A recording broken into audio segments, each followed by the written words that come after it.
Hello friends, welcome to JE hacks. और आज अपने पास एक सवाल है जेई एडवांस 2020 का, ठीक है, फिजिक्स का। तो देखते हैं क्या बोल रहे हैं सवाल में। कह रहा है कि one end of the spring of negligible unstretched length.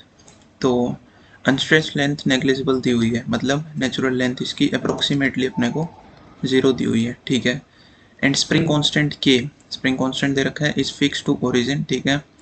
A point particle of mass m carrying positive charge q is attached to other end, ठीक है। सो एक एंड इसने फिक्स कर रखा है ओरिजिन पे और दूसरे एंड पे एक q चार्ज का पार्टिकल लगाया हुआ है, ठीक है। The entire system is kept on smooth horizontal surface, तो कोई फ्रिक्शन वगैरह प्रेजेंट नहीं है, ठीक है। मैंने point dipole p vector pointing towards the charge q is fixed at origin. तो अब क्या किया इसने, एक डाइपोल ले आया ओरिजिन पे p वेक्टर जो कि q चार्ज को पॉइंट कर रहा है। The spring get stretch to length L, ठीक है। तो एल लेंथ स्ट्रेच हो गई डाइपोल के लगाने की वजह से ही, ठीक है। And attains new equilibrium position, और एल लेंथ स्ट्रेच होकर के इसके पास नई इक्विलिब्रियम पोजीशन अटेन हो गई, मतलब नई मीन पोजीशन इसने अटेन कर ली। तो नेचुरल लेंथ अप्रोक्सीमेटली 0 थी, और मीन पोजीशन कहाँ आ रही है अपने पास, जब एल लेंथ एक्सटेंड हो गई तब अपने पास मीन पोजीशन आ रही है, ठीक है। फिर कह रहे हैं अब इतना काम हो गया, उसके बाद कह रहा है कि if the point mass is now displaced slightly by delta L. फिर इस पॉइंट से जो मेन पोजीशन यहाँ पे आई है अपने पास, ये क्या दी हुई है अपने क्वेश्चन में, मेन पोजीशन दी हुई है। अब इससे इसने डेल्टा एल लेंथ और डिस्प्लेस किया है इसको फर्दर। तो फर्दर इसने क्या किया, इसको डेल्टा एल से डिस्प्लेस किया हुआ है, ठीक है। और यहाँ पे कहीं आ जाएगा फिर ये डिस्प्लेस हो गए, ठीक है। अब कह रहे हैं कि डेल्टा एल से जब डिस्प्लेस किया इक्विलिब्रियम पोजीशन से, और फिर उसके बाद इसने रिलीज कर दिया, ठीक है। तो उसके बाद कह रहे हैं कि ये कुछ इस फ्रीक्वेंसी से ऑसिलेट कर रखा है जो दी हुई है। तो अपने को डेल्टा की वैल्यू बतानी है। तो कुल मिला के ये डिस्प्लेसमेंट होने के बाद एसएचएम परफॉर्म कर रहा है, और उसकी अपने को फ्रीक्वेंसी निकालनी है एसएचएम की, ठीक है। तो देखते हैं सबसे पहले तो अपन क्या कर सकते हैं इसमें, मीन पोजीशन जो दी हुई है वहाँ पे अपन फोर्स बैलेंस की इक्वेशन लिख सकते हैं, ठीक है।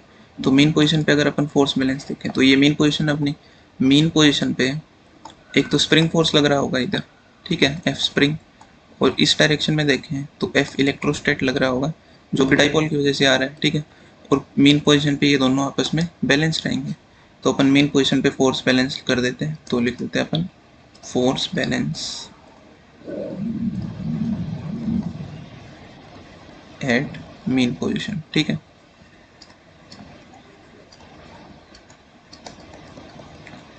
तो F spring equal to F electrostat, ठीक है। स्प्रिंग फोर्स कितना रहेगा यार, K into displacement of spring. तो नेचुरल लेंथ 0 है और mean position L length displace होने पे आ रही है, तो इसका मतलब एल लेंथ का एक्सटेंशन आ रहा है मेन पोजीशन पे इसके पास, ठीक है, नेचुरल लेंथ से। तो के एल हो जाएगा स्प्रिंग फोर्स, और इलेक्ट्रोस्टैटिक फोर्स कितना हो जाएगा, क्यू इंटू ई। और ई वेक्टर कितना रहेगा, मतलब इलेक्ट्रिक फील्ड, वो इस टाइपोल की वजह से इस क्यू चार्ज पे इलेक्ट्रिक फील्ड लिख सकते हैं अपन, क्योंकि एक्सियल पोजीशन पे ये क्यू चार्ज इस टाइपोल के, और एक्सियल पोजीशन पे इलेक्ट्रिक फील्ड कितना होता है 2kp बाई आर क्यूब, और आर कितना अपना एल। तो ये इलेक्ट्रिक फील्ड आ गया, तो क्यू इंटू ई से अपन ने इलेक्ट्रोस्टैटिक फोर्स लिख दिया। तो ये अपने पास मेन पोजीशन पे फोर्स बैलेंस की इक्वेशन आ गई, ठीक है। अब इसके बाद इसने क्या किया, इसको फर्दर डेल्टा एल से डिस्प्लेस कराया है, ठीक है। तो अपना जो डिस्प्लेसमेंट फ्रॉम मेन पोजीशन हो गया, इसको एक्स बोल देते हैं, वो अपना डेल्टा एल दिया हुआ है, ठीक है, सही बात है। उसके बाद अपन क्या लिख सकते हैं, जब ये डिस्प्लेस हो चुका है तो अब क्या हो रहा होगा इस पॉइंट पे, इस पॉइंट पे अगर हम देखें जब ये यहाँ पे आ गया है तो वापस से एक स्प्रिंग फोर्स लग रहा होगा इधर, ठीक है, एफ स्प्रिंग, और इधर एक एफ इलेक्ट्रोस्टैटिक लग रहा होगा फिर से। तो अपन यहाँ पे क्या लिख सकते हैं, नेट रिस्टोरिंग फोर्स लिख सकते हैं इस पोजीशन पे। तो एफ नेट रिस्टोरिंग फोर्स अगर लिखें अपन डिस्प्लेस कराने के बाद रिस्टोरिंग, तो वो कैसे लिख सकते हैं अपन, F spring minus F electrostatic लिख सकते हैं अपन, F spring minus F electrostatic, ठीक है।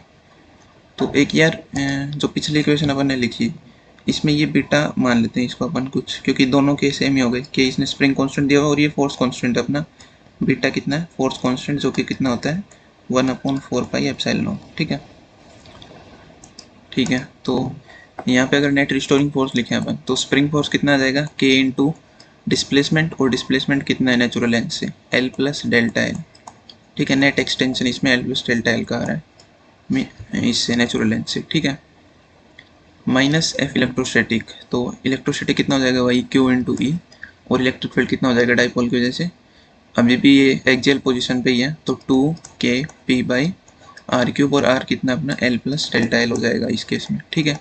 तो l प्लस डेल्टा एल का क्यूब, यहाँ तक कोई दिक्कत नहीं है। उसके बाद इस टर्म को एज इट इज रहने देते हैं अभी के लिए, के एल प्लस डेल्टा एल को माइनस 2kp³ अपॉन डिनोमिनेटर में से l अगर अंदर से कॉमन निकालें अपन तो बाहर l³ आ जाएगा अपने पास, और अंदर क्या बचेगा 1 प्लस डेल्टा l/l का क्यूब, ठीक है। अब क्या कर सकते हैं, पहली टर्म को एज इट इज रहने देंगे अपन, के L plus delta L minus 2kp³ upon l³, और इस टर्म को अपन न्यूमरेटर में लेके जाते हैं इस टर्म को, ठीक है। तो ये आ जाएगा 1 प्लस डेल्टा l/l की पावर -3, ठीक है। अब इसने क्वेश्चन में क्या दिया हुआ है अपने को, क्वेश्चन में दिया हुआ है कि delta l is very less than l, ये दिया हुआ है सवाल में, ठीक है। तो अपन क्या कह सकते हैं कि डेल्टा l/l जो रहेगा वो 1 के कंपैरिजन में बहुत छोटा रहेगा, ठीक है। तो अपन क्या कर सकते हैं, यहाँ पे 1 के कंपैरिजन में डेल्टा l/l बहुत स्मॉल है, तो अपन यहाँ पे बाइनोमियल अप्रोक्सीमेशन यूज़ कर सकते हैं और इस -3 को अंदर ले आएंगे बाइनोमियल अप्रोक्सीमेशन से, ठीक है। तो ये रहेगा K L plus delta L minus 2kp³ upon l³ as it is, और ये बच जाएगा 1 - 3 डेल्टा l/l। अच्छा, ये के भी अपना बीटा माना हुआ ना अपने फोर्स कांस्टेंट, इसको चेंज कर देते हैं एक बारी, ये बीटा माना हुआ है अपन ने,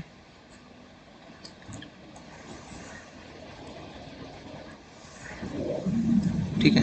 वो के अपना स्प्रिंग कांस्टेंट है, तो यहाँ पे कन्फ्यूजन हो सकता है, अपन थोड़ा ध्यान से करना पड़ेगा, ठीक है।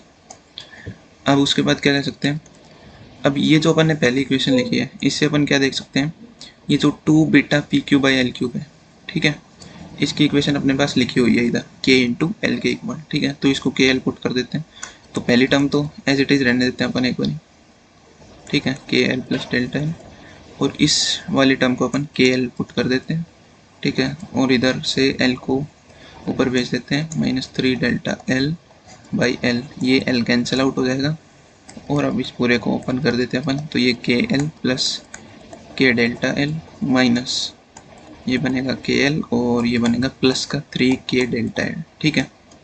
सो के एल कैंसिल आउट हो जाएगा अपने पास, और बचेगा कितना 4k डेल्टा एल, ठीक है।